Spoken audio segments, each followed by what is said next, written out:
प्रियात्मन सप्रेम जय जीव आदि मुनीश्वर योगेश्वर परम पूज्य सत्य सम्राट सदगुरुदेव सिमनी जी का वचनामृत से एक बूंद। अमर होने की आवश्यकता। आजकल सभ्यता की उन्नति बड़े वेग से हो रही है।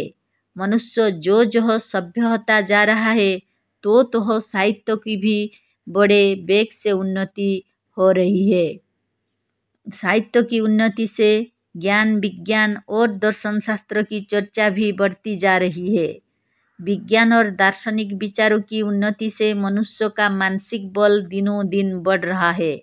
पर इस जगह विचारने की बात यह है कि विद्या की उन्नति के साथ साथ शारीरिक बल की अवनति हो रही है, इसका ह्रास हो रहा है।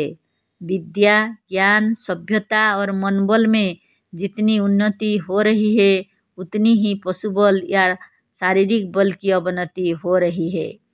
विद्वान और सभ्य पुरुषों की अपेक्षा जंगली और असभ्य पुरुष अधिक पुष्ट होते हैं। जंगली मनुष्यों या पशुओं में रोग व बीमारी नहीं है, वे रोगी व बीमार नहीं देखे जाते।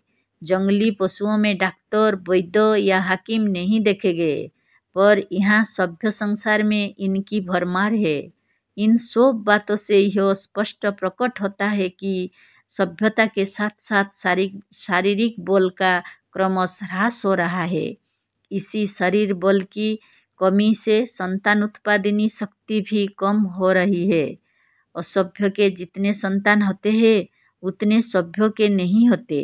अतः इस दृष्टि से वह दिन बहुत निकट है कि सभ्यता अपने उच्च शिखर पर पहुंचेगी और संतान उत्पादनी शक्ति सर्वथा लुप्त हो जाएगी। सभ्यता के साथ साथ संतान उत्पादनी शक्ति जो घटेगी तो जन्म की अपेक्षा मृत्यु की संख्या बढ़ती जाएगी। इसका फल यह होगा कि संसार किसी दिन जनशून्य हो जाएगा, पर ऐसा हो नहीं सकता। जो रोग बढ़ता जाता है तो नई नई औषधियाँ भी निकलती जाती है। एक मार्ग के रुकने पर दूसरा मार्ग आप से आप निकल आता है। आवश्यकता ही आविष्कारों की जननी है, अतः प्रकृति देवी इसका प्रबंध कर रही है। अब वह विद्या निकल गई जिससे मनुष्य अमर हो जाएगा। संतान उत्पत्ति बंद हो जाएगी, पर यह भूगोल जनशून्य ना होगा, क्योंकि लोग मनोबल की इतनी उन्नति करेंगे कि इसके द्वारा अमर हो जाएंगे।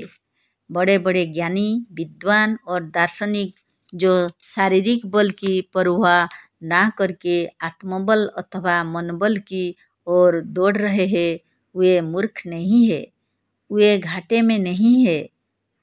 ये समझ गए हैं कि मनोबल शारीरिक बल से कहीं अधिक कार्य साधक है और अंत में मनोबल द्वारा शरीर का बल भी खूब बढ़ाया जा सकेगा। कुछ विद्वान और सभ्य पुरुष ऐसे हैं जो हवसियों, बंचोर, जंगलियों और असभ्य से कई गुना अधिक बल रखते हैं।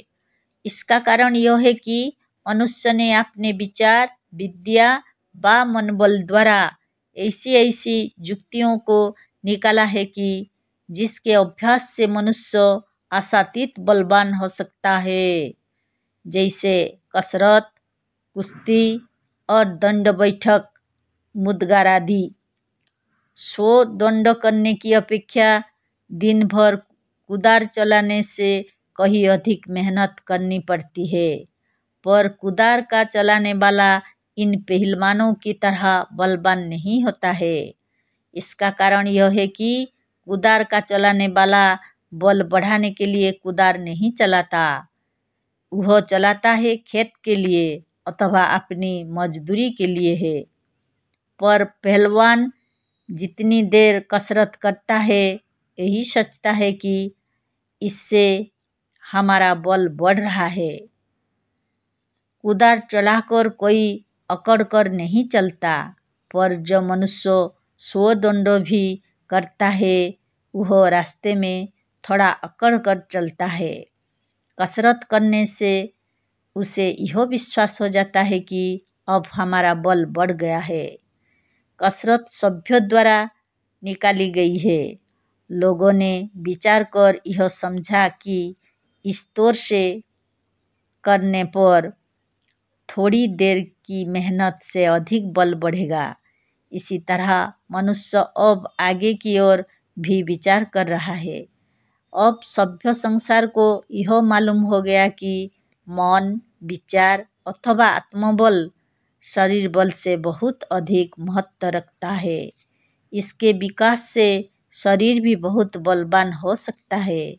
सभ्यता की उन्नति से शरीर का बल घट तो अवश्य गया था, पर इस सभ्यता ने भी मनोबल से इतना काम लिया है कि इसके द्वारा शरीर का बल खूब बढ़ रहा है। नए नए प्रकार की कसरत, योग, प्राणायाम और पौष्टिक भोजन आदि सभ्यता के ही निकाले हुए हैं। इनसे बहुत से मनुष्यों ने अपना शारीरिक बल और सभ्यों की अपेक्षा कहीं अधिक बढ़ा लिया है। आजकल मनोबल का आश्चर्यजनक उपयोग हो रहा है। पाश्चात्य देश के कितने व्यवसायी अपने मनोबल द्वारा ग्राहकों का चित्त खींच लेते हैं। मनोबल द्वारा बहुत से व्याख्यानदाताओं ने अपने श्रोताओं पर अद्भुत प्रभाव डाला है। कितने राजाओं और सेनापतियों ने मनोबल द्वारा अपनी प्रजा और सेना से वह काम लिया है जो शरीर की शक्ति से परे है। मनोबल द्वारा शेर भगाया जा सकता है और मोटर रोकी जा सकती है। सभ्यता की उन्नति से शारीरिक शक्ति घट गई है। अब लोग दिन भर में पैदल 30 या 40 कोस नहीं जा सकते, पर सभ्यता ने भी मनोबल और विद्या की उन्नति से ऐसे ऐसे यंत्र तैयार किया है कि मनुष्य उससे 5 गुना अधिक जा सकता है। मतलब यह है कि सभ्यता और विद्या की उन्नति से हानि की अपेक्षा लाभ कई गुना अधिक है। पर स्मरण रहे कि इस जमाने में जबकि विद्या और सभ्यता बड़े वेग से उन्नति कर रही है, मनोबल की विशेष सहायता बिना काम नहीं चल सकता। विद्या में लग जाने से यद्यपि शरीर बलहीन हो गया, पर इसी विद्या और ज्ञान द्वारा हम लोग अपने मनोबल का इतना विकास कर सकते तथा उससे इतना काम ले सकते हैं कि यह शरीर पहले की अपेक्षा कई गुना अधिक बलवान और शक्तिशाली हो सकता है। विद्या के प्रचार ने यद्यपि विद्वानों को मूर्खों की अपेक्षा विशेष रोगी बना दिया है, पर विद्वान भी यदि ब्रह्म ज्ञान द्वारा अपने मनोबल से काम लेंगे तो उनका शरीर मूर्खों की अपेक्षा कई गुना अधिक निरोग और स्वास्थ्ययुक्त होगा। विद्वान अपने आत्मज्ञान और आत्मबल का उचित उपयोग कर मूर्खों की अपेक्षा सब बातों में आगे रह सकता है। आत्मबल और मनोबल का सामना शरीर का बल नहीं कर सकता। आत्मबल का नाम ही मानवीय शक्ति है। केवल शरीर का बल पशु बल है। मनुष्य का सबसे बड़ा कर्तव्य आत्मबल का उपार्जन करना है। इस आत्मबल अथवा मनोबल की उन्नति होने पर वैद्यों की आवश्यकता नहीं रह जाएगी। मनोबल के उपयोग से मनुष्य पूर्ण रीति से निरोग हो जाएगा, और यदि मनोबल के उपयोग से हम अपना स्वास्थ्य ठीक कर सकते हैं तो क्या इसी मनोबल के उपयोग से अमर नहीं हो सकते? स्वस्थ वही है जिसके शरीर में किसी प्रकार का विकार नहीं है। जो मनोबल द्वारा विकार को निकाल सकता है, उसके लिए मृत्यु को निकाल देना कठिन नहीं है। मनोबल द्वारा रोगी अपने शरीर में स्वास्थ्य को ला सकता है। यह बहुत से लोग मानते हैं, पर हम पूछते हैं कि क्या स्वास्थ्य और जीवन दोनों एक ही पदार्थ नहीं है? मनोबल द्वारा स्वास्थ्य को लाना व जीवन का लाना दोनों एक ही बात है। जीवन को लाना या मृत्यु को टाल देना दोनों में कुछ भेद नहीं है। अतः यदि मनोबल द्वारा शरीर का गया हुआ स्वास्थ्य फिर आ सकता है तो मनुष्य अमर भी हो सकता है। जो रोगी और बुद्ध नहीं हो सकता वह थोड़ा यत्न करने पर मर भी नहीं सकता। अब अमर होने तथा मनोबल से काम लेने की आवश्यकता भी है। कारण यह है कि सभ्यता की उन्नति उस ओर बढ़ती जाती है कि यदि मनुष्य मनोबल से काम ना लेगा तो उसकी शारीरिक शक्ति सर्वथा क्षीण हो जाएगी और संतान उत्पादनी शक्ति यहाँ तक कम हो जाएगी कि सृष्टि का ही लोप हो जाएगा। इसीलिए सृष्टि को रखने के लिए अमर होने की आवश्यकता केवल मनुष्य को ही नहीं प्रकृति को भी है।